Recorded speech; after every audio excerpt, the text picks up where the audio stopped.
Bonjour à tous, aujourd'hui je vous retrouve pour une nouvelle vidéo sur les anomalies du Pacifique. Et oui, nous partons bien sûr vraiment dans le cœur du sujet. Et oui, aujourd'hui nous allons parler de la Niña, El Niño et ce que c'est une année neutre.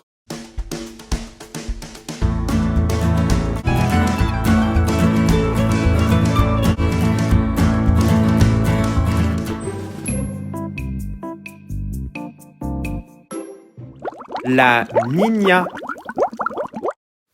La Niña, c'est une anomalie des températures au niveau des eaux de surface.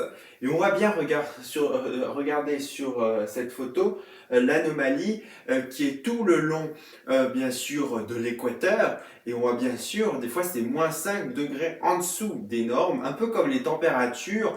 Mais là, c'est les eaux de surface. Et on sait bien que les océans et les eaux de surface ont un rôle important dans l'impact du climat et de la météo. Regardez ce qui se passe vraiment en réalité. Il se passe que en Europe, on a vraiment un temps beaucoup plus frais en général, aussi frais du côté du Canada, mais il fait des inondations par exemple du côté de l'Australie par exemple. Et ce schéma est vraiment principalement, bien sûr, montre les impacts durs. Alors en hiver, c'est un peu différent. Il donne beaucoup de neige, par exemple, du côté des États-Unis et également du côté un peu, vous voyez, en Europe, où il peut faire un peu plus frais d'ailleurs que la norme, surtout vers la Suède, la Norvège, là-bas, dans ces contrées-là, et nous donner un peu de froid aussi en France.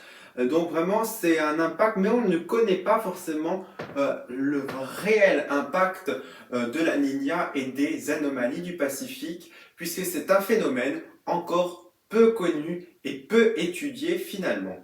El Niño. El Niño, c'est l'inverse.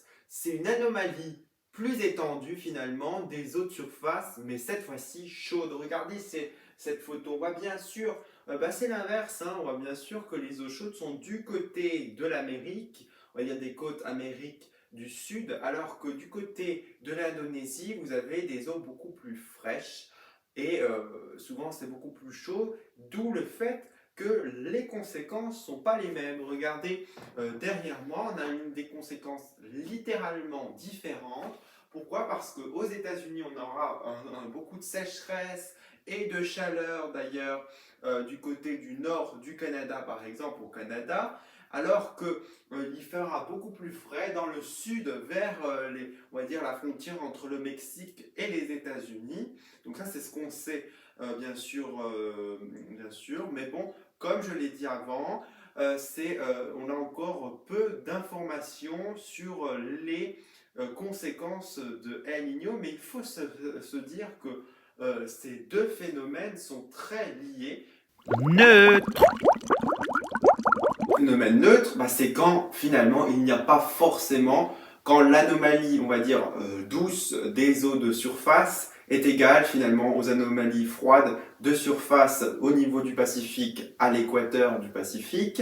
Et du coup, on le sait bien, ça fait qu'on a des périodes de cycliques. Alors comme je le dis avant, vous voyez ce graphique, il nous montre ces bien sûr ondulations, bien sûr, qui influencent le climat de la planète. Et oui, puisque souvent un cycle de Niña, par exemple, dure en moyenne 1 à 2 ans. Cette année, bien sûr, on a eu une Niña beaucoup plus prolongée, qui est quand même rare, et ça fait depuis les 1980 qu'on n'a pas eu une Niña aussi prolongée. El Niño peut être aussi, ça dure également un peu plus longtemps cette fois-ci, entre 2 à 4 ans.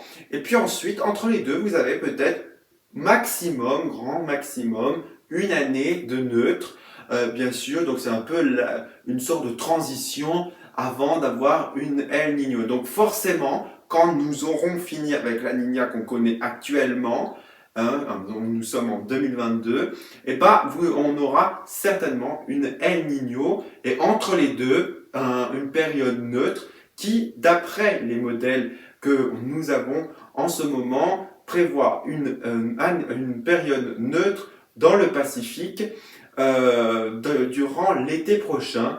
On l'espère, puisque sinon ça fera une 4e année supplémentaire.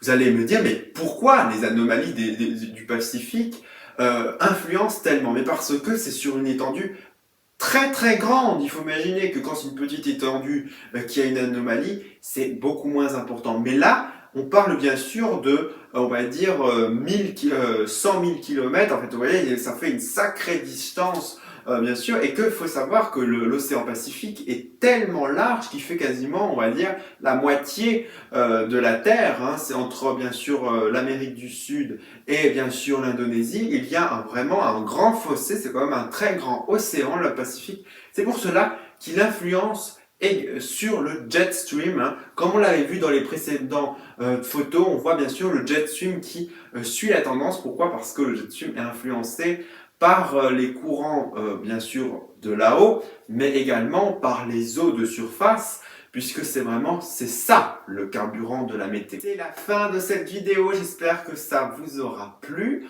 En tout cas, enfin, j'ai fait cette vidéo qui, bien sûr, était prévue depuis bien longtemps, mais bon, j'ai eu enfin le temps de la faire. J'espère que ça vous aura plu. Je vous souhaite une très bonne journée à tous. Et c'est ça la météo!